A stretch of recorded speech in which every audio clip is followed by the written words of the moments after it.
Hey guys, welcome back to the WODdoc Project 365, episode 451. I'm here with Alina Lewandowski, fourth at the CrossFit Games this year, right? Yes.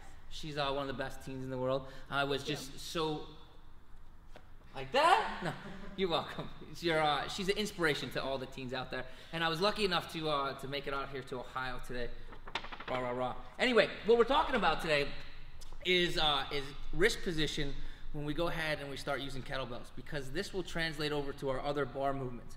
What we see very common in the CrossFit community is this extended wrist position, not this neutral wrist position that they teach in the kettlebell community, right? So when this translates over, we can get a lot of those repetitive strain injuries. So what I'd like to do is hopefully try to nip that in the butt and go on from here. So with Alina, what she's gonna do is she's gonna take this kettlebell. I'm gonna show you the way that we typically see people when they get into the front rack position. Show me that wonderful position that you showed me before.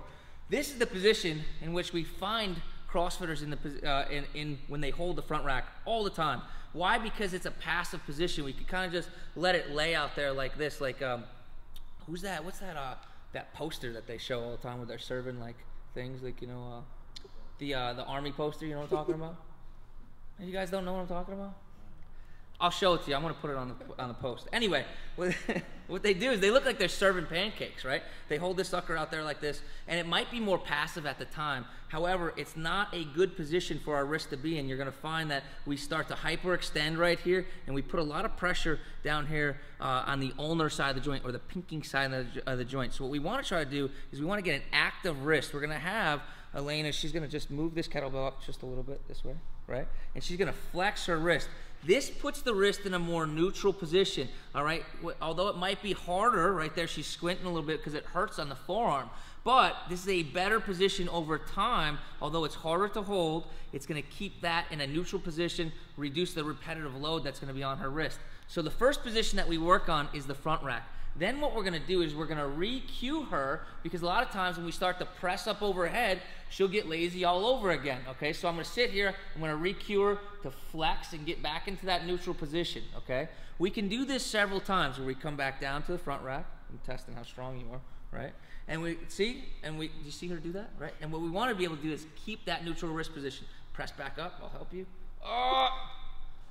And we keep that neutral wrist position. Once we get good where we're flexed, where we're in the front rack to a press, front rack to a press, and we're able to keep that flexed wrist, that neutral posture of the wrist, we're gonna bring it down, and we're gonna go into a more dynamic movement. You good? Mm-hmm. I know she's getting tired.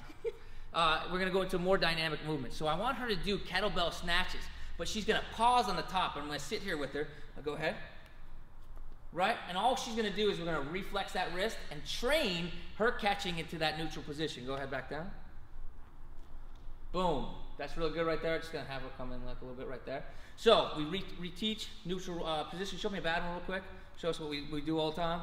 That's what we do all the time. That's not what we want. Show me a good one again.